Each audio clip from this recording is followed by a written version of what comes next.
वंदे श्री प्रभु सद्गुरुं गुणनिधिं सद्भक्तकल्पद्रुमं मंदानां शरणं शरण्यममलं नाथं त्वनाथाश्रयम् यत्सत्तावशजेन स्थावर भवो देहस्सुचेष्टान्वितः सोऽयं वो विदधातु वाञ्छितफलं माणिक्यकल्पद्रुमः।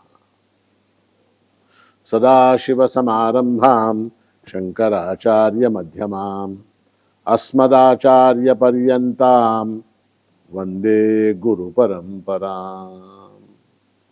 इन शब्दों में प्रभु महाराज के चरणों में अनंत कोटि प्रणाम अर्पित करते हुए आज आप सभी सद्भक्तों को संबोधित करते हुए मुझे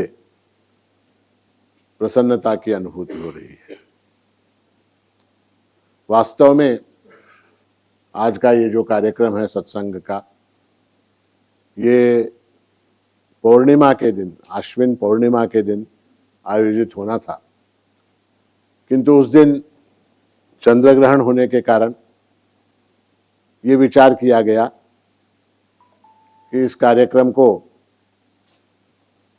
महाराज श्री की आराधना के दिन संपन्न किया जाए। और अब इस वर्ष से प्रतिवर्ष हम ऐसा ही करेंगे कि आश्विन पूर्णिमा का जो कार्यक्रम है उसको महाराज श्री की आराधना के दिन, यहाँ चतुर्थी के दिन करें। तो ये कृपया आप लोग नोट करें कि अगले वर्ष से आश्विन मास की पूर्णिमा का जो सत्संग का कार्यक्रम है वो आश्विन कृष्ण चतुर्थी के दिन महाराज श्री की आराधना के दिन संपन्न होगा। ऐसा है कि हमने अपने जीवन को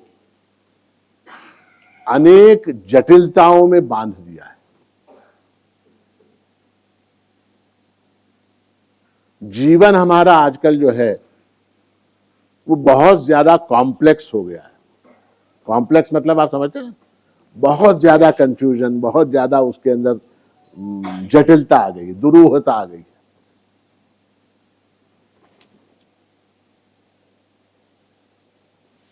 किसी पाश्चात्य विद्वान ने कहा है कि it is so simple to be happy, it is so simple to be happy but so difficult to be simple. प्रसन्न होने के लिए, प्रसन्नता पूर्वक जीवन व्यतीत करने के लिए कुछ विशेष करने की आवश्यकता नहीं, बहुत सिंपल है, बहुत आसान है। मगर वो सिंप्लिसिटी जो है, वो सहजता जो है, उसको प्राप्त करना बहुत कठिन है। इसको कहते हैं सहजता और सरलता। गीता में भी भगवान ने इस विषय पर जोर दिया है। कहां दिया है? ज्ञान के साधनों का वर्णन करते हुए भगवान जो है 13वें अध्याय में कहते हैं 8वें श्लोक में कि अमानित्वमदम्बित्वम अहिंसा क्षान्तिरार्जवम आचार्योपासनम शौचम स्थैर्यम आत्मविनिग्रह। इस श्लोक में भगवान ने 9 बातें कही हैं और उसमें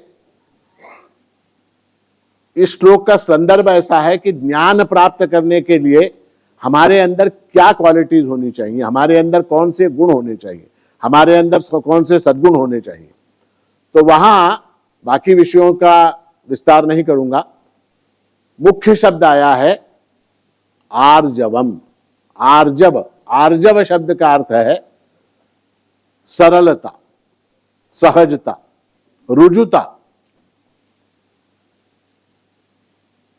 देखिए, हमारा जीवन ऐसा कॉम्प्लिकेटेड हो गया है कि हम सहज रह नहीं पाते, हम सरलता से जी नहीं सकते। हर चीज में हम वो जितनी ज्यादा चीज कॉम्प्लेक्स हो जाएगी उतनी हमको अच्छी लगती है, जितनी ज्यादा कॉम्प्लेक्स हो जाएगी उतनी हमको अच्छी लगती है। उदाहरण क्या, किसी भी चीज का उदाहरण लीजिए, क्या, रोटी। भूख मिटाने के लिए हमको क्या चाहिए, रोटी चाहिए, ठीक है। अब रोटी के अंदर हमने प्रकार बना दिए, अनेक प्रकार बना दिए। प्रकार बना के कौन कौन से प्रकार रोटी के, बोलिए। तंदूरी रोटी, रुमाली रोटी, अमकी रोटी, तमकी रोटी, मक्के की रोटी, ज्वार की रोटी, गेहूं की रोटी, हाँ, आणि आपल्या महाराष्ट्रामध्ये थालीपीठ, हाँ, दक्षिण भारत में जाएंगे डोसा। ये सारे रोटी के प्रकार हैं, ये सारे रोटी। अब फिर उसके अंदर चॉइस, उसके अंदर फिर चॉइस, ये अच्छी वो अच्छी। सादा चावल, चावल खाते कि नहीं हम लोग पेट भरने के लिए, चावल, उसके अंदर हमने कितने प्रकार बना लिए, हाँ, मसाले भात, क्या, पुलाव, बिसी ब्याड़ी भात, और कौन सा, हाँ, पूली वगैरह, हाँ, और क्या, हाँ, जीरा राइस, हाँ, सब याद कीजिए, बहुत काफी टाइम है, क्योंकि शाम तक अब ये नसीब होने वाला नहीं है, महाराष्ट्र की आराधना जब तक नहीं होती। उसको हमने कॉम्प्लेक्स बना दिया। कपड़े, कपड़े लज्जा के रक्षण के लिए, धूप से, गर्मी से, ठंडी से बचने के लिए हमको कपड़े की आवश्यकता है क्या नहीं। अब उसके अंदर हमने कितने प्रकार बना दिए, बोलिए कितने, casual wear, party wear, official, हाँ, और क्या बोलते हैं, फॉर्मल, और क्या, कुर्ता पजामा, उसके बाद जीन्स टी शर्ट, उसके बाद 3 पीस सूट, 5 पीस सूट, हाँ, और क्या, जैकेट, ब्लेजर, हाँ, और क्या क्या, उसमें रंग, उसमें रंग, उसके अंदर फिर कपड़े की क्वालिटी, उसके अंदर ब्रांड। ऐसा है, अब इतने लोग यहां पर कुर्ता पहन के बैठे, तो कुर्ता जो है ना वो मनीष मल्होत्रा होना चाहिए। वो कोई सोना नहीं लगाता, उसके अंदर कोई मोती नहीं जड़ता, उसका एक नाम जोड़ता, मनीष मल्होत्रा, तो कुर्ते की वैल्यू बढ़ जाती है। होता वही है, 250 रुपए का कुर्ता, मैं वो 2.5 लाख में जब देता है हमको बड़ी प्रसन्नता होती है। मनीष मल्होत्रा होता है क्या नहीं, सही है क्या नहीं, सही है। तो जीवन को हमने कॉम्प्लेक्स बना दिया, कठिन बना दिया, दुरूह बना दिया, और उसी में हमको रस आता है, उसी में मजा आता है। अगर आपसे कहा जाए अमुक करो, तमुक करो, वो करो, ये करो, तो आप उत्साह से करते हैं, है ना। अगर आपसे कहा जाए कुछ मत करो, काय यांच्याकडे गेलतो विचारायला, काही करू नका, नुसतं राम राम करा, माणिक माणिक करा म्हणलं, उसमें ऐम ह्रीम क्लीम ऐसा कुछ होना चाहिए, तो फिर मजा आता है कि नहीं। सुबह 4 बजे उठो, 4 बजे उठो, 4 बजे उठ के नहाओ, ठंडे पानी से नहाओ, ठंडे पानी से नहाने के बाद फिर क्या, फिर अमुक आसन पे बैठो, फिर वो चमड़ा अमुक जानवर का होना चाहिए, अमुक दिशा में मुंह करो, है, अमुक प्रकार की माला लो, अमुक प्रकार का नैवेद्य अर्पित करो, लाल वस्त्र पहनो, पीले वस्त्र पहनो, हरे फूल होने चाहिए, नीले फूल होने चाहिए। इस तरह से कॉम्प्लेक्स करके अगर आपको उपासना बता दी जाए, आप आ हा महाराज एवढं छान सांगते तर, महाराज ने क्या बताया, काही करू नका हो, माणिक माणिक जय गुरु माणिक म्हणा। होता है क्या नहीं ऐसा भाव, आपको लगता है क्या नहीं, हाँ। श्री राम जय राम जय, क्या हुआ मालूम, एक आदमी था, वो एक महात्मा के पास गया, महात्मा के पास गया और उसने कहा महाराज मुझे कुछ उपासना बताइए, मुझे कुछ उपासना बताइए। महात्मा बेचारे सीधे सरल आदमी, उन्होंने कहा ऐसा करो, श्री राम जय जय राम का जप करो। अरे इतने बड़े महात्मा के पास में गया और मुझको क्या बता रहे हैं, श्री राम जय राम का जप करो, है बेकार, बेकार बोला। दूसरे के पास गया, वो दूसरा महात्मा जो था वो चालू था, उसने कहा सुबह 3 बजे उठो, 3 बजे उठ के अमुक रंग के कपड़े पहनो, अमुक दिशा में मुंह करो, अमुक आसन में बैठो, अमुक प्राणायाम करो, अमुक न्यास करो, अमुक करो, तमुक करो, वो करो, ये करो, 2 घंटे तक उसके पूर्वांग, और उसके बाद क्या, उसके बाद श्री राम जय राम जय जय राम का जप करो। ये ठीक है, ये ठीक है। हमको कॉम्प्लेक्स होना चाहिए। अमुक जगह पे जाके स्नान करके आओ, फिर वो कुंड में स्नान करो, फिर ये कुंड में स्नान करो, फिर ऐसा करो, फिर ध्यान करो, फिर वो दीक्षा, फिर शक्तिपात, फिर अमुक, फिर तमुक, वो सब करने के बाद लगता हाँ अब कुछ हुआ। किंतु अध्यात्म में हमारे प्रभु महाराज ने बड़ा सुंदर कहा। प्रभु महाराज कहते हैं सांगत माणिक करुणय आणिक लागतो सदगुरु पाई। ये चीज हमारी समझ में नहीं आती। कुछ नहीं करना है, ये हमारी समझ में नहीं आता। हमको लगता है कुछ ना कुछ करना है। क्यों? क्योंकि हमारी जो आदत बनी हुई है संसार में, वो करने से होता है। बाबा रामदेव भी बोलते हैं करने से होता है, करो, करने से होता है। ऐसी हमारी आदत बनी है। पैसा है, पैसा जो है वो करने से ही मिलेगा ना, चुपचाप बैठने से मिलता है क्या? हाँ, नहीं मिलता। कोई काम है आपका, इलेक्ट्रिक बिल भरना, आपके घर का बिजली का बिल भरना है, बैठने से होगा क्या? करने से होगा। कोई लाइसेंस बनाना, आधार कार्ड बनाना, राशन कार्ड बनाना, राशन लाना, कुछ भी करना है, करने से होता है कि नहीं? संसार का काम करते करते करते करते बनता है। ध्यान दीजिए इस बात को। संसार का काम करते करते करते करते करते बनता है, किंतु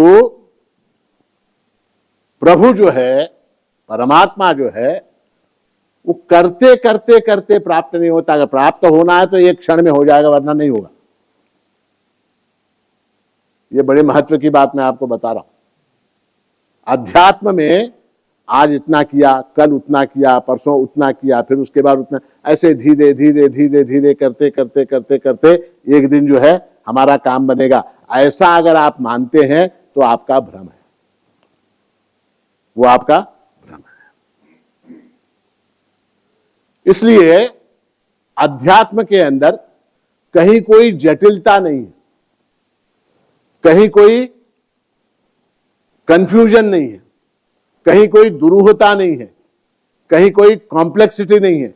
सीधा है सब कुछ, सिंपल। इस बात के ऊपर हमारा भरोसा नहीं होता। सिंपल है, सांगत माणिक करुणय आणिक लागत सदगुरु पाई, ऐसा अगर कहा जाए तो लगता है अरे ये क्या, करुणय आणिक कुछ नहीं करना है। बाकी लोग तो हमको इतना सब करने को बताते हैं। देखिए, बहुत सीधी सिंपल बात बताता हूं आपको कि अगर एक छोटा बच्चा अपनी मां से कहे मुझे लड्डू चाहिए, क्या बोला बच्चा? लड्डू चाहिए। अब उस लड्डू को बनाने में कम से कम आधा घंटा लगेगा क्या नहीं? इतनी महिलाएं यहां बैठी, हाँ, लड्डू बनाने में कितना टाइम लगेगा? बेसन का लड्डू कितनी वेळ लगता? त्याला भाजाव, हाँ, साखर घालाव, मग ते थंड व्हाव, थंड झाल्यावर इलायचीचं पूड घालाव, मग बांधाव, है ना, टाइम लगता है। लड्डू बनाने में टाइम लगता है, ठीक है। एक सिंपल लड्डू बनाने में आधा घंटा लगता है। पति अगर आपसे कहे चाय बना के दो तो कम से कम 10 मिनट, 10 मिनट लगते हैं चाय बनाने, कम से कम। अगर परमात्मा को प्राप्त करना है तो कितना टाइम लगेगा? सोचिए, कितना लगेगा? कितना लगेगा? एक क्षण भी नहीं लगता। परमात्मा को प्राप्त करने के लिए एक क्षण भी नहीं लगता। क्यों नहीं लगता? क्योंकि लड्डू बनाने के लिए आपको बेसन का आटा कहां रखा है वो ढूंढना पड़ेगा, डब्बा। घी कहां है वो लाना पड़ेगा। फिर उसके बाद गैस सिलगानी पड़ेगी, उसके बाद कढ़ाई रखनी पड़ेगी, कढ़ाई कहीं और है, और कढ़ाई बेसन का आटा मिल गया तो वो झारा, उसको क्या बोलते हैं हिंदी में, झारा बोलते हैं मराठी में, वो कहीं और होता है, वो लाना पड़ेगा। वो सब होने के बाद इलायची जो है कहीं और होती है, उसको ढूंढने में टाइम लगता है। परमात्मा जो है सदा सर्वदा हमारे पास नजदीक, सबसे नजदीक मौजूद है। उसको प्राप्त करने में कितना समय लगेगा, सोच के देखिए। उसको वो प्राप्त ही है, वो परमात्मा जो है प्राप्त ही है, उसको प्राप्त करने में समय नहीं लगता। परमात्मा की प्राप्ति में भविष्य नाम की वस्तु ही नहीं है।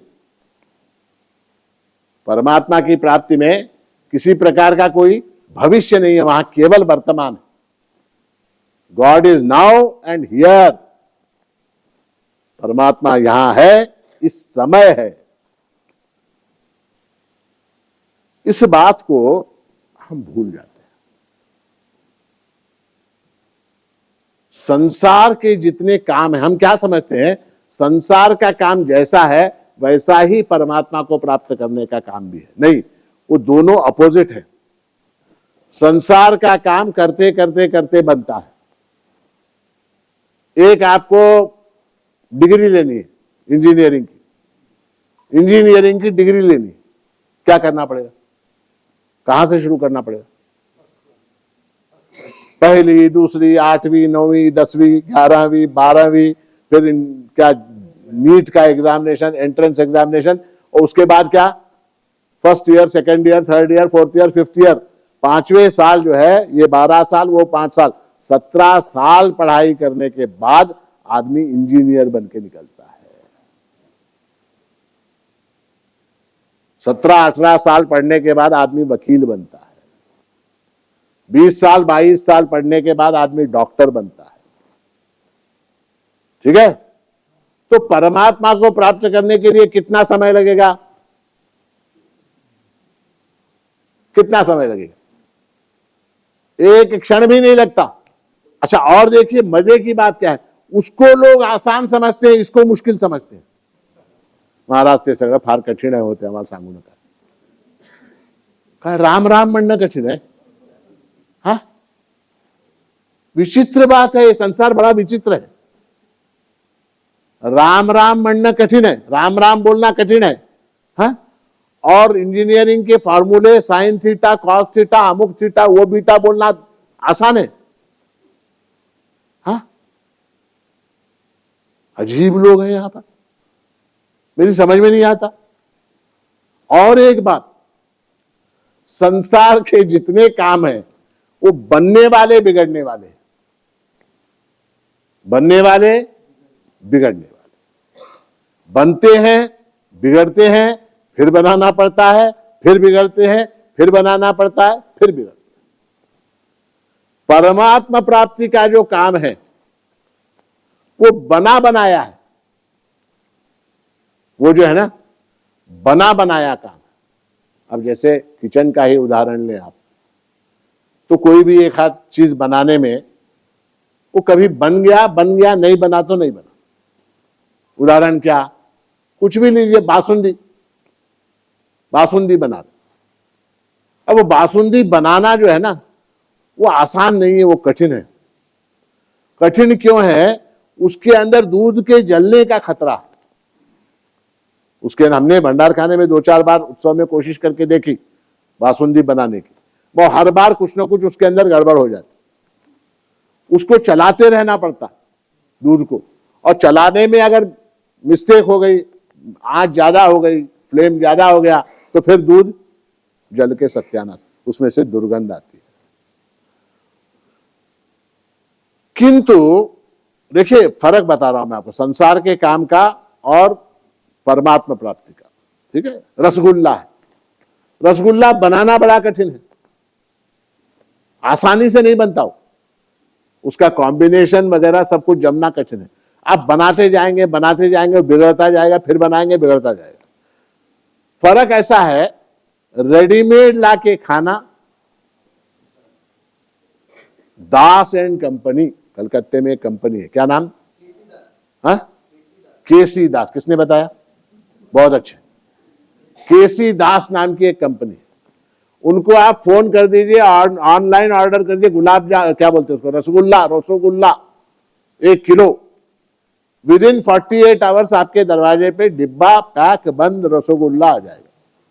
उसके बिगड़ने का चांस ही नहीं, उसके बिगड़ने का चांस नहीं है। वो बना बनाया, आप घर में बना के देखिए वैसा बनता है, कभी नहीं बनेगा वो। कुछ ना कुछ गलती आप करेंगे, कुछ ना कुछ उसके अंदर चूक होगी, फिर वो बिगड़ जाएगा, बिगड़ जाएगा। तो परमात्मा को प्राप्त करना कैसा है? केसी दास के पास से गुलाब और रसगुल्ला मंगाने जैसा। वो बना बनाया रेडीमेड है, उसमें आपको कुछ करने की आवश्यकता नहीं है, यहां करने की आवश्यकता है। और मूर्खों का क्या बताऊं मैं आपको, जो करना पड़ता है, जिसके अंदर फेलियर के चांसेस हैं, वो करने में मजा आता है, और जो रेडीमेड है वो नहीं लेते। इससे ज्यादा बेवकूफ कौन होंगे बताइए आप? हाँ, आपसे ज्यादा बेवकूफ आदमी कौन है बताइए? ऐसा है। क्यों परमात्मा बना बनाया क्यों है? इसलिए है क्योंकि परमात्मा वस्तु जो है वो देश काल वस्तु की मर्यादा से अतीत है। यहां वेदांत आ गया। परमात्मा क्या है? देश काल वस्तु परिच्छेद रहित है। संसार की अन्य जितनी वस्तुएं हैं, परमात्मा के अतिरिक्त संसार की जितनी वस्तुएं हैं, वो सब क्या हैं? देश काल वस्तु की सीमा से बंधी हुई है। वो सब वस्तुएं देश काल वस्तु की सीमा से बंधी हुई है। ठीक है? कोई भी वस्तु लीजिए आप, वो वस्तु देश की सीमा से बंधी होगी, काल की सीमा से बंधी होगी, या वस्तु की सीमा से बंधी होगी। परिच्छेद है उन वस्तुओं को। उदाहरण से अगर आप समझना चाहते हैं, समझिए आप, एक आइसक्रीम का ब्रांड है बड़ा फेमस, उसको बोलते हैं क्या? Natural ice cream. क्या बोलते हैं? बंबई वालों को मालूम है, क्योंकि वहां उसकी एक ब्रांच सोलापुर में है। क्या? वो नेचुरल आइसक्रीम वाले की ब्रांच जो है सोलापुर के अंदर है। हमको एक बार लगा कि नेचुरल का आइसक्रीम सोलापुर में मिल रहा, सोलापुर में मिल रहा, तो क्यों ना मंगा लिया जाए वहां से। कोई मौका था, घर में मेहमान लोग वगैरह थे, तो हमने एक आदमी को सोलापुर भेजा।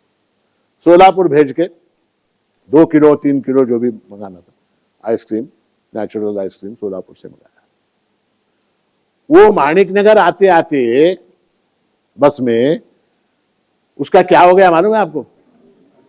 हाँ हाँ, वो पूरा का पूरा पिघल गया, बिगड़ गया वो।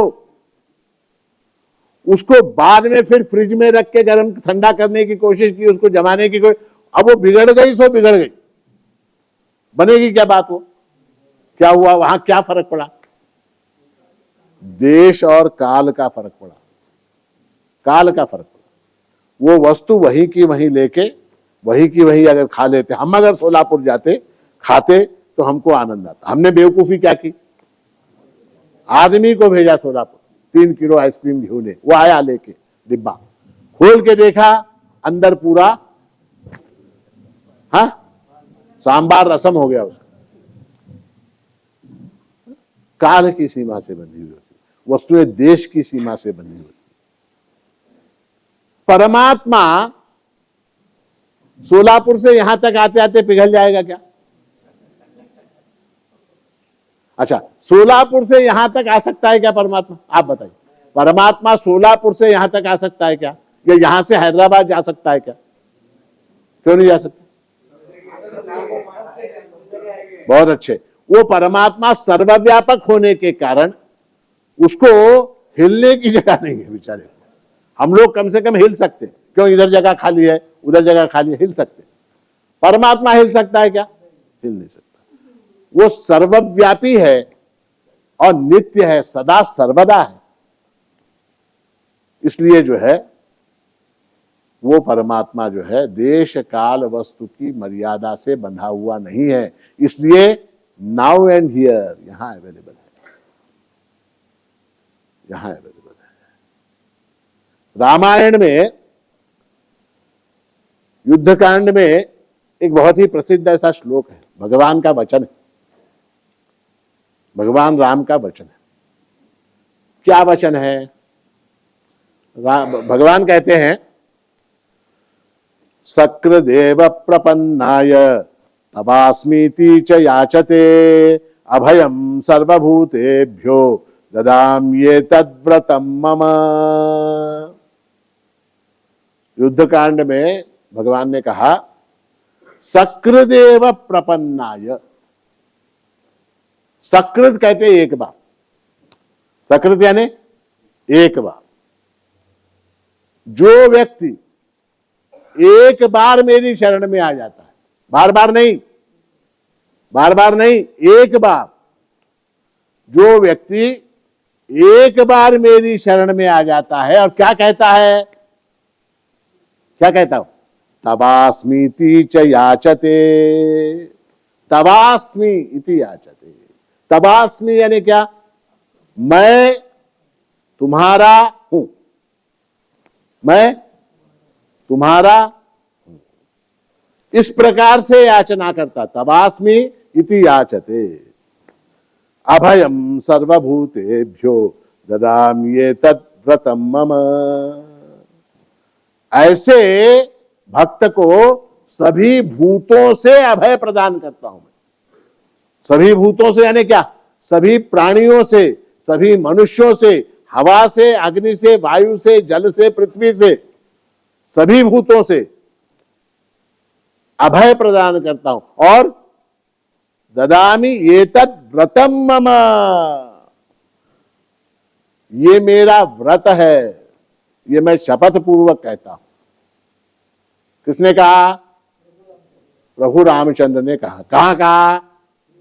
वाल्मीकि रामायण के युद्ध कांड में कहा, 12वें अध्याय के 20वें श्लोक में।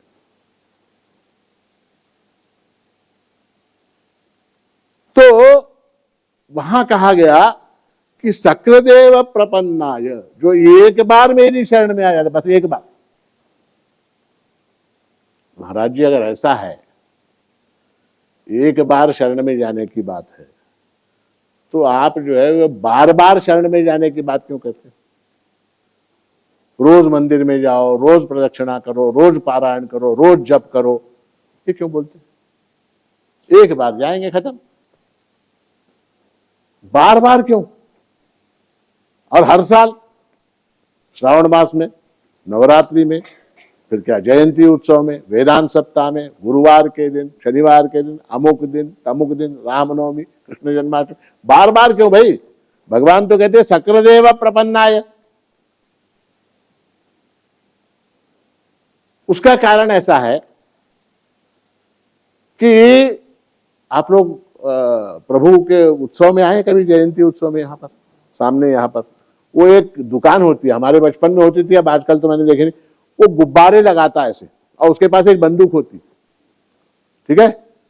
अब वो चांस देता है आपको, कितने? 10 चांस, 10 चांस, और 10 चांस में निशाना लेके आपको वो गुब्बारा फोड़ना है।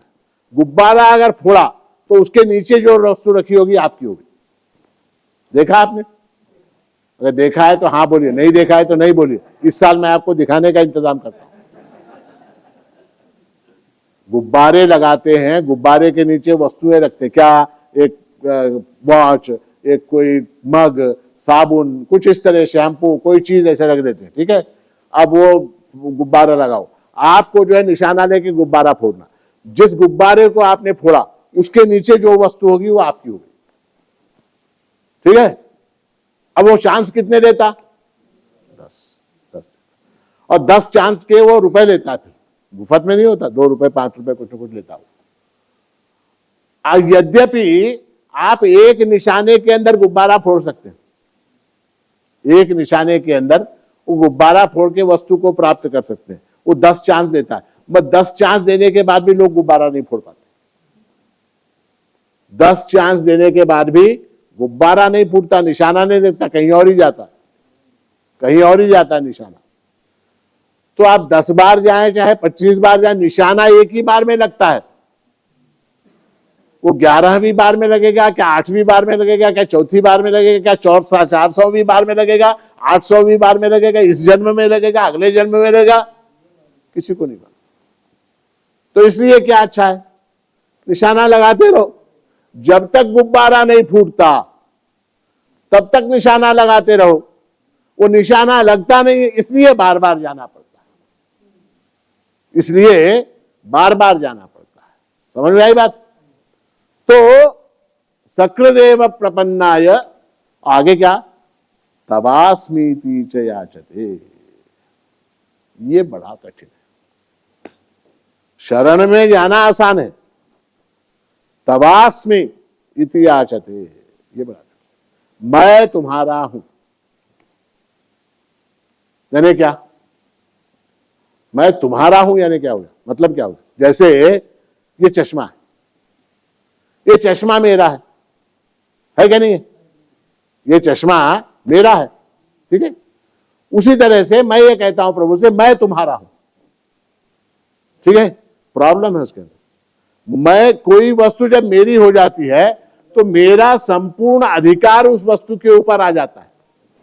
मैं चाहूं तो इस चश्मे को फेंक सकता हूं, मैं चाहूं इस चश्मे को फोड़ सकता हूं, मैं चाहूं इस चश्मे को तोड़ सकता हूं, मैं चाहूं इस चश्मे को बेच सकता हूं, मैं चाहूं ये चश्मा किसी को दान कर सकता हूं, है ना। मैं चाहूं इसकी उपेक्षा कर सकता हूं, मैं चाहूं इसका तिरस्कार कर सकता हूं, मैं चाहूं इसका अपमान कर सकता हूं क्या नहीं? क्यों? क्योंकि ये वस्तु मेरी है। अब आपने तवास्मि इति याचते, मैं तुम्हारा हूं ऐसा कह के अपने आप को समर्पित कर दिया। अब उसके बाद आपकी मर्जी बची क्या? आपकी कोई मर्जी बची क्या? वो चाहे तोड़े, वो चाहे फोड़े, वो चाहे मारे, वो उपेक्षा करे, वो अपमान करे, वो फेंके, हाँ, वो कुछ भी करे। आप कुछ बोल सकते हैं? चश्मा बोल सकता है क्या? तो बड़ा डेंजरस है, बड़ा डेंजरस है। आपको मैं कई बार उदाहरण दे चुका हूं इस बात का कि सबसे आसान, सब बिना कुछ किए, बिना कोई मेहनत करे आदमी को खाना पीना सब करना है तो कैसे करेगा बताइए? बिना मेहनत किए खाना पीना सब चलना चाहिए, दवा दारू सब, कैसे करेंगे? बेस्ट जेल में चले जाओ, जेल में चले जाओ बाबा। जेल में सुबह 8 बजे चाय, क्या 8 बजे चाय, 9 बजे नाश्ता, 1 बजे खाना, रात में 8 बजे फिर खाना, ये सब सरकारी खर्चे पर। आप दवा, इंजेक्शन, आपकी दवा, गोलियां, सब कुछ, टीवी, न्यूज़पेपर सब मिलता है जेल में। आप बोलेंगे महाराज आपको कैसे मालूम? आप क्या बोलेंगे? हाँ, तुम्हारा कसम आई, बोलेंगे क्या नहीं? हमको मालूम नहीं है, हमारे जैसे लोग हैं जेल में, हमारे जैसे लोग जेल में हैं, वो बताते हैं। तो कहने का तात्पर्य है कि जेल के अंदर जो है खाना पानी सब फ्री। कैसे फ्री? क्यों फ्री? फ्री क्यों है? क्योंकि उसने अपने आप को न्याय व्यवस्था के सामने सरेंडर कर दिया, उसने तवास्मी कह दिया। उसने क्या कह दिया? किससे कहा? न्याय व्यवस्था से, जुडिशियरी से, भारत सरकार से क्या कहा? चलो सरेंडर। अब क्या? अब यहां से शुरू, अब यहां से शुरू, यहां जो पहली चाय 4 बजे, यहां से शुरू। हमको जो है ना, आसान काम पसंद नहीं। देखो भगवान कह रहे तबास्मीति च याचते, और क्या, अभयम सर्वभूतेभ्यो ददामि एतत् व्रतम मम, ऐसा भगवान ने कहा। वो हमको नहीं चाहिए। हमको जो है क्या, कॉम्प्लेक्सिटी क्रिएट करनी है हमको, और ज्यादा उसको उसको क्या करना है, उसको क्या बताऊं मैं आपको, जितना ज्यादा उसको दुरूह हो सके उतना दुरूह बनाना है। तो पहला भ्रम क्या है? पहला भ्रम यह है कि परमात्मा की प्राप्ति जो है वो कठिन है, ऐसा जो लगता है वो बहुत बड़ा भ्रम है। दूसरी बात क्या है? दूसरा एक और भ्रम है। भ्रम क्या है? हमारी योग्यता होगी तो हमको प्रभु महाराज के दर्शन होंगे। हमारी योग्यता होगी, हमारे अंदर कुछ गुण होंगे तो हमको प्रभु का साक्षात्कार होगा। ये दूसरा भ्रम है। भगवान जो है वो किसी योग्यता के बदले प्राप्त नहीं होते, किसी भी योग्यता के बदले प्राप्त नहीं होते। व्याधस्याचरणं ध्रुवस्य च वयोः विद्या गजेन्द्रस्य का जातिर्विदुरस्य यादवपतेर् उग्रस्य किं पौरुषम् कुब्जायाः किमु नाम रूपमधिकं किं तत्सुदाम्नोर्धनम् भक्त्या तुष्यति केवलम न च गुणैः भक्ति प्रियो माधवः। परमात्मा गुण से प्राप्त नहीं होते। कुछ लोगों को मैं कई बार ये बता चुका हूं, विस्तार नहीं करूं, कई बार बता चुका हूं। कुछ लोगों को इस बात का गर्व होता है कि हमारा आचरण बड़ा शुद्ध है।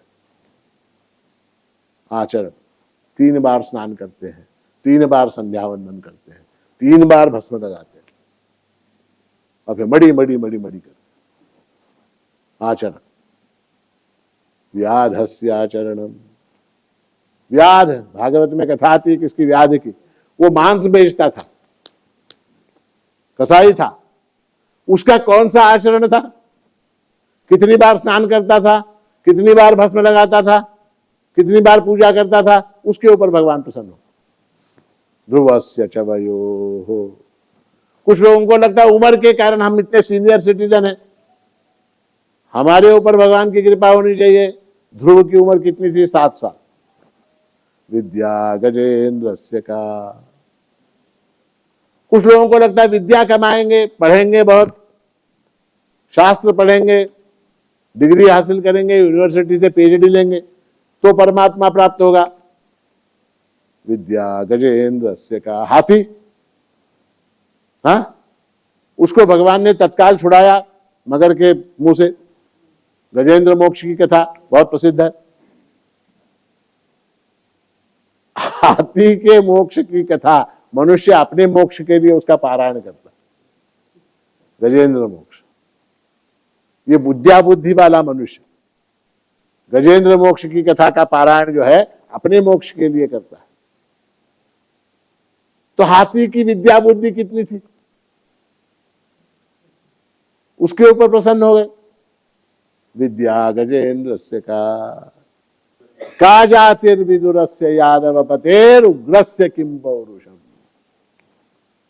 कुछ लोगों को जाति का अभिमान, मैं अमुक जाति का हूं, मैं तमुक जाति का हूं। जाति पर से याद आया, देखिए हमारे सनातन हिंदू धर्म के ऊपर लोग इल्जाम लगा तुम्हारे पास जाति प्रथा है, जाति प्रथा है, बोलते हैं जाति प्रथा है। किसी मंदिर में, किसी मठ में, किसी मंदिर में, किसी धार्मिक स्थल में आप कभी गए, आपसे किसी ने जाति पूछी? आप प्रभु मंदिर में जाते हैं, हाँ, आपसे कोई आपसे जाति पूछता? कौन सी जाति के? भंडार खाने में जाते हैं, आपसे कोई जाति पूछता? नहीं पूछता। आप राशन कार्ड बनाने के लिए जाते हैं, जाति पूछते क्या नहीं? आप नौकरी लेने के लिए जाते हैं, जाति पूछते हैं। आप इलेक्शन में खड़े होते हैं, आपकी जाति पूछी जाती है। आप और कोई सरकारी काम करते हैं, जाति पूछी जाती है। आप कुछ भी सरकार से बात करते हैं, जाति पूछी जाती है। तो जाति प्रथा जो है ये सरकारें फैला रही हैं या मठ मंदिर वगैरह धार्मिक संस्थाएं फैला रही है? कौन फैला रहा है?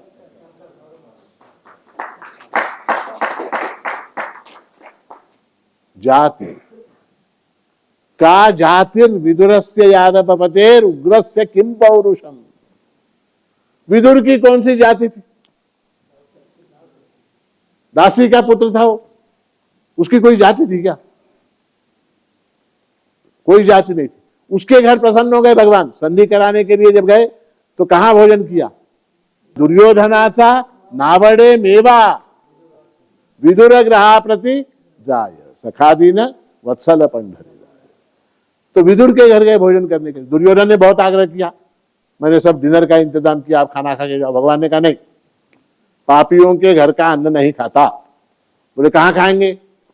हस्तिनापुर में पानीपुरी वाले भी नहीं थे उस जमाने में, कहां खाएंगे? बोले विदुर के घर में खाऊंगा। तो का जातिर विदुरस्य, कुछ लोगों को बड़ा ये होता है, हम बहुत बलशाली हैं, हम बहुत पौरुषवान हैं, हम बहुत वीर हैं, शूर हैं वगैरह, इस तरह का अभिमान होता। इससे भगवान प्रसन्न हो जाएंगे। 6 पैक है मेरे, भगवान प्रसन्न हो जाएंगे।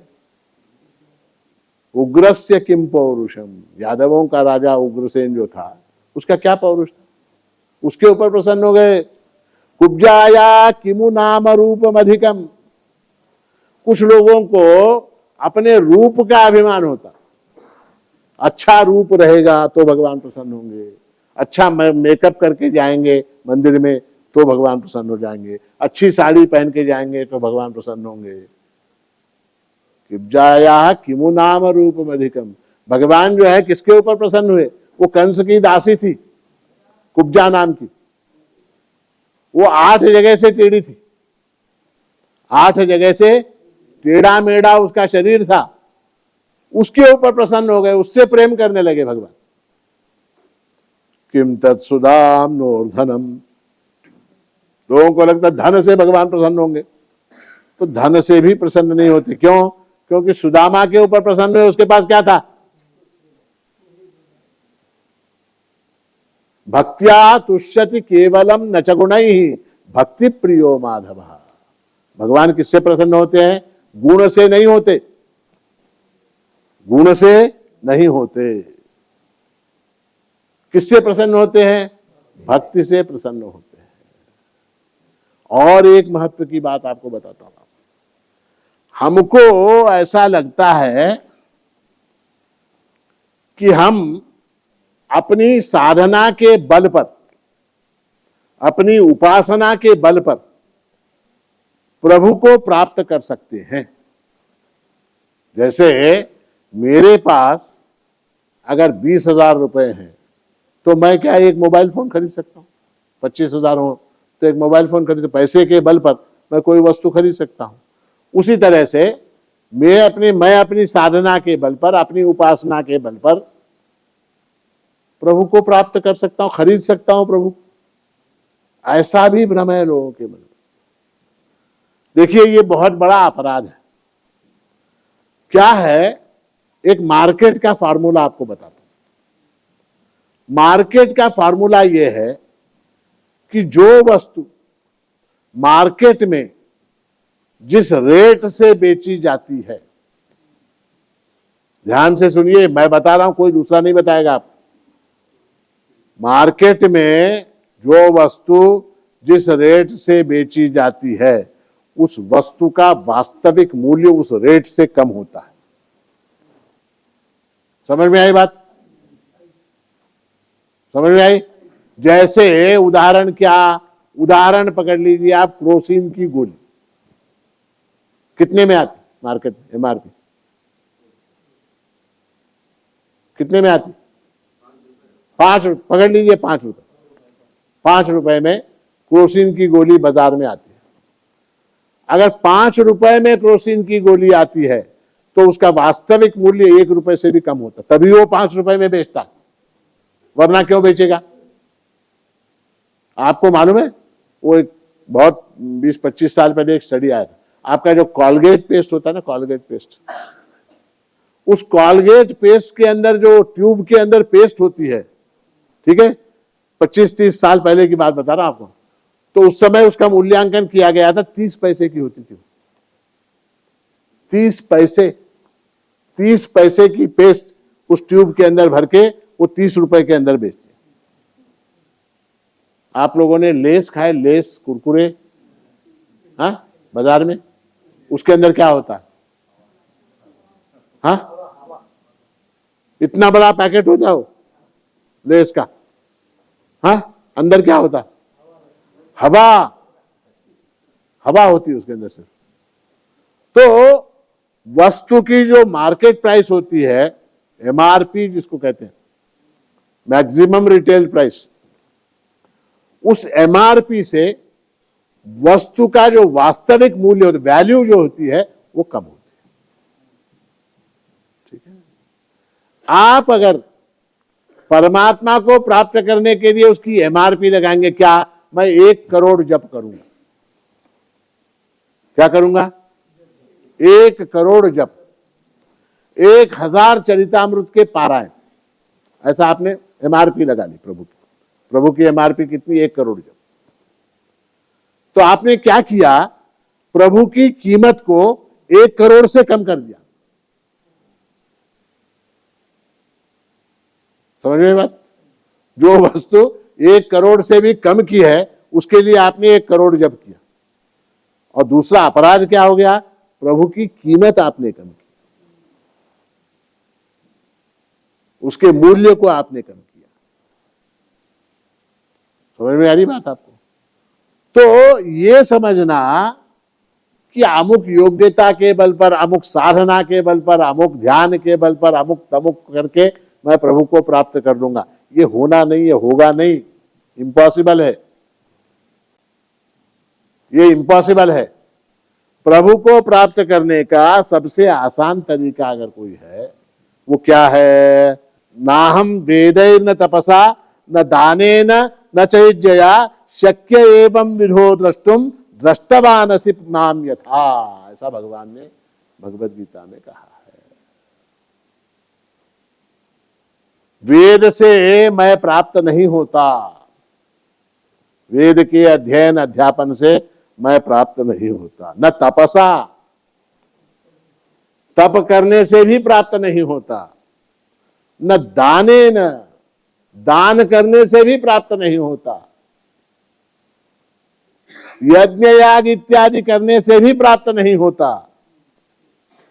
शक्य एवं विधो द्रष्टुम द्रष्टवानसि माम यथा, हे अर्जुन, तुम जो मेरे इस रूप को देख रहे हो, द्रष्टवानसि, तुम जो मेरे रूप को देख रहे हो, वो जो है इस रूप में कब देखा जा सकता है? भक्त्या तु अनन्यया शक्य एवं अहम एवं विधोर्जुन ज्ञातुम द्रष्टुम च तत्वेन प्रवेष्टुम च परंतप। भक्त्या तु अनन्यया शक्य अहम एवं विधोर्जुन ज्ञातुम द्रष्टुम च तत्वेन प्रवेष्टुम च परंतप। ये केवल अनन्य भक्ति के द्वारा शक्य है, अन्यथा नहीं हो सकता, इम्पॉसिबल, कोई नहीं सकता। केवल अनन्य भक्ति के द्वारा शक्य है। क्या शक्य है? तुम जो मेरे इस रूप को देख रहे हो, कहा भगवान ने जब विश्वरूप दर्शन करवाया अर्जुन को, उसके बाद अर्जुन उस विश्वरूप को डर गया, देख के घबरा गया। उस विश्वरूप को देखकर अर्जुन डर गया, शरीर उसका कांपने लगा। उसने भगवान से प्रार्थना की कि आप अपना चतुर्भुज रूप दिखाइए, इस रूप को मैं देख नहीं सकता, चतुर्भुज रूप दिखाइए। तब भगवान ने अपने चतुर्भुज रूप में अर्जुन को दर्शन दिया और तब कहा कि भक्ति के द्वारा, केवल भक्ति के द्वारा मैं जो ऐसा दिखाई दे रहा हूं, ऐसा तुमको दिखाई दे सकता हूं। कब? ज्ञातुम द्रष्टुम च तत्वेन प्रवेष्टुम च परंतप। जानना भी आसान है, देखना भी आसान है, मेरे अंदर प्रवेश करके मुझसे एक रूप हो जाना भी आसान है। कब? भक्त्या तो अनन्यया शक्य, केवल अनन्य भक्ति के द्वारा ये शक्य है। तो कहने का तात्पर्य है कि हम भगवान को जिस रूप में देखते हैं या जो समझते हैं, भगवान हमारे लिए वैसा हो जाता है। हमने अगर कहा है भगवान को प्राप्त करना बड़ा कठिन है,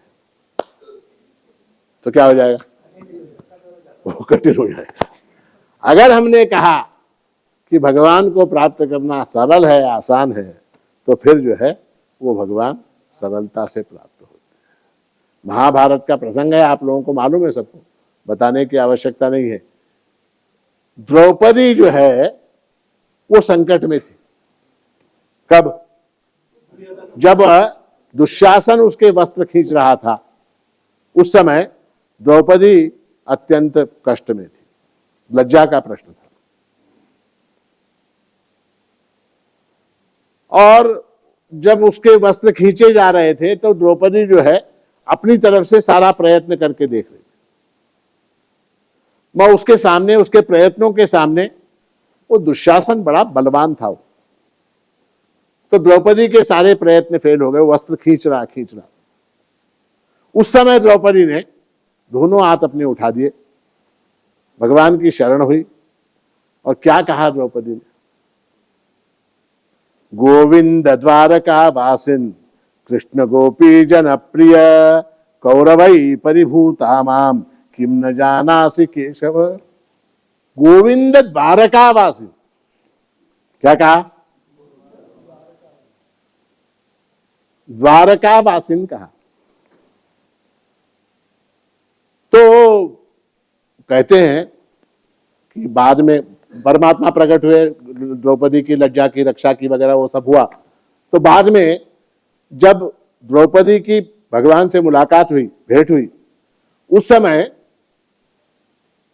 द्रौपदी ने भगवान से पूछा कि मैंने जब प्रार्थना की तो उस समय तुमको आने में देर क्यों हुई? You could have come a bit sooner, जल्दी आ सकते थे। तो भगवान ने कहा, याद करो तुमने क्या कहा था? गोविंद द्वारकावासिन कृष्ण गोपी जन प्रिय, ऐसा कहा तुमने। तो क्या हुआ? तो मुझको, मैं वहीं था, मैं कहां था? सभा में था, मैं सभा में था। तुमने मुझको क्या बोला? द्वारकावासिन कहा, तो क्या हो गया? रिडायरेक्ट हो गया। तो द्वारका जाके फिर वापिस आना पड़ा, इसलिए 1-2-3 मिनट की देर हो गई। समझ में ये बात आपको? तो हम जिस रूप में भगवान को जैसा हम समझते हैं, ये यथा माम प्रपद्यन्ते तांस तथैव भजाम्य हम, जो मुझको जैसा समझता है मैं वैसा ही बन जाता हूं। समझ में आई बात आपको? तो इसलिए हमारे मन के अंदर अनेक भ्रम है, अनेक भ्रम है। परमात्मा को प्राप्त करना कठिन है, पहला भ्रम। परमात्मा अत्यंत कॉम्प्लेक्स है, अत्यंत दुरूह है, अत्यंत जो है कठिनता से प्राप्त होता है, ये सारे भ्रम है। तो तवास्मी इति याचते, ये सबसे आसान तरीका है परमात्मा को प्राप्त करने का। वो कहते हैं कि एक बार क्या हुआ, एक राजा था। क्या था? राजा था। अब वो राजा था, उससे मिलना आसान है क्या? कोई भी आप गए, आप मिल सकते क्या उससे जाके? हा? उससे अगर मिलना है तो प्रोसीजर क्या? आप पहले उसके सेक्रेटरी के पास जाओ। अब वो राजा था, जान दो, राजा को छोड़ो, आप एक मामूली आपके एमएलए से मिल सकते हैं क्या? हाँ, पहले सेक्रेटरी के पास जाओ, अपॉइंटमेंट लो, टाइम लो, फिर चिट्ठी भेजो, किस लिए मिलना है, क्यों मिलना है, कब मिलना है, 17 तरह के सवाल पूछने के बाद भी नहीं मिलता वो बात अलग, वो मिलता नहीं। इतनी सारी प्रोसीजर कंप्लीट कर, आप प्रधानमंत्री के पास गए, मोदी जी से मिल सकते क्या आप? नहीं मिल सकते, कठिन है। तो राजा था, उससे मिलना मुश्किल। राजा था, उसका महल था, वो महल के बालकनी में बैठा रहता था, देखता रहता था नजारा। उसने देखा एक साधु जो है वो सड़क के ऊपर जा रहा, सड़क के ऊपर जा रहा, सड़क के ऊपर जा रहा है। तो देखा वो इधर देख रहा, कहीं नहीं देख रहा, राजा देख रहा उसको। वो साधु जो है इधर उधर कहीं नहीं, अपनी अपनी मस्ती में राम राम राम राम भजन करते हुए जा रहा है। अब क्या करें? जा रहा है। राजा ने कहा सिपाहियों से, किसको बुलाओ? किसको? साधु को बुलाओ। ओ महाराज, ओ बाबा, वो देख ही नहीं रहा, जा रहा आगे, अब क्या करें? वो जल्दी बुलाओ, जल्दी बुलाओ। तो सिपाहियों ने क्या किया, ऊपर से रस्सी फेंकी, ऊपर से रस्सी फेंकी और रस्सी फेंक के उसको बांध दिया। बांधने के बाद ऊपर वाले सिपाहियों ने उसको खींच लिया। 1.5 मिनट के अंदर साधु जो है राजा के सामने हाजिर। साधु ने बोला, क्यों पकड़ा, मुझे क्यों पकड़ा, क्या बात है, क्या बात है? बोले, आपसे प्रश्न पूछ रहा है इसलिए पकड़ा। बोले, परमात्मा को प्राप्त करने का आसान तरीका क्या है? किसने पूछा? राजा ने साधु से पूछा, परमात्मा को प्राप्त करने का सबसे आसान सरल तरीका कौन सा है? तो साधु हंसने लगा। साधु हंसने लगा, बोला, ऐसा है, परमात्मा को प्राप्त करने का सबसे सरल तरीका, अभी एग्जाम्पल यहां पर है। बोले, कैसे? बोले, ऐसा था कि तुमको मिलना मेरे लिए आसान है क्या? मैं साधु हूं, गरीब हूं, भिखारी हूं, आसान है क्या? फिर मैं ऊपर कैसे आया? बोले, मैंने चाहा इसलिए तुम ऊपर आए, मैंने तुमको पकड़ के उठवाया इसलिए ऊपर आए। बोले, सबसे आसान तरीका है, परमात्मा चाहेगा तो एक सेकंड के अंदर, एक क्षण के अंदर तुम्हारी मुलाकात हो जाएगी। तुमने चाहा ना, राजा ने चाहा, राजा ने चाहा इसलिए भिखारी को, फकीर को, साधु को बांध के बुलाया गया। उसी तरह से परमात्मा चाहेगा, अपने आप खींच लेगा वो, हमको चिंता करने की क्या आवश्यकता है? देखिए, आपको जो लगता है ना कि हमको परमात्मा की बड़ी आकांक्षा है, बड़ी इच्छा है, परमात्मा से मिलने की इच्छा है, आपसे ज्यादा दुगनी इच्छा परमात्मा की आपको मिलने की है। आपसे दुगनी इच्छा परमात्मा की है आपसे मिलने की। प्रॉब्लम कहां आ रहा? प्रॉब्लम कहां आ रहा? प्रॉब्लम ये आ रहा, निशाना नहीं लग रहा, वो बंदूक का निशाना नहीं लग रहा, निशाना नहीं लग रहा, ये प्रॉब्लम, ये प्रॉब्लम है। तो कहने का तात्पर्य है कि परमात्मा को प्राप्त करना अत्यंत सरल है। उसके लिए किसी योग्यता की आवश्यकता नहीं है, उसके लिए किसी विशेष साधना की आवश्यकता नहीं है। सबसे आसान तरीका, सबसे सरल तरीका क्या है कि अपने आप को परमात्मा के हवाले कर देना। सरेंडर, सरेंडर जिसको कहते हैं। सर्वधर्मान परित्यज्य मामेकम शरणम व्रज, ये सबसे आसान, ये भगवद गीता का बॉटम लाइन है। 18वें अध्याय का 66वां श्लोक ये जो है, ये सारी भगवद गीता का सार है। सर्वधर्मान परित्यज्य माम एकम शरणम व्रज, मेरी शरण में आ जाओ बस। एक बार शरण में आ गए तो फिर चाय पानी नाश्ता वास्ता सब फुकट में, मुफ्त में इंतजाम। हमको क्या है, वो बार बार वो, मतलब हम चुप नहीं बैठ सकते, चुप नहीं बैठ सकते। उदाहरण दिया ना मैंने आपको, केसी दास के यहाँ से रसगुल्ला मंगा सकते हैं, मगर वो आपको ये है क्या, शौक है, घर में जो है फिर वो चूल्हा जला के, दूध को गर्म करके, नींबू निचोड़ के, उसको फाड़ के, उसका बना के, उसको तल के, उसको करके, इतने सब प्रोसेस में कहीं ना कहीं वो बिगड़ जाता है। ठीक है, तो हमारे प्रभु महाराज ने हमसे क्या कहा है, सांगत माणिक करुण माणिक लागत सदगुरु पाई। और आज जो है सदगुरु की आराधना है, तो हमको क्या करना है, लागत तो सदगुरु पाए, बस सदगुरु की शरण में चला जाना है। बाकी की सारी जिम्मेदारी उनकी, हम क्यों बेकार में वो जिम्मेदारी लें। Make it as simple as possible, सबसे सिंपल बनाओ उसको, दुरूह मत बनाओ उसको, कॉम्प्लेक्स मत बनाओ उसको, कठिन मत बनाओ। सदगुरु की शरण में जाओ, वो अपने आप सब हो जाए। ठीक है, इस उपदेश के साथ आप सबका कल्याण हो, आप सबका मंगल हो, आप सबका शुभ हो, ऐसा आशीर्वाद देते हुए आज के इस प्रवचन को यहाँ विराम देता हूँ। अवधूत चिंतन श्री गुरुदेव दत्त सद्गुरु माणिक प्रभु महाराज की जय।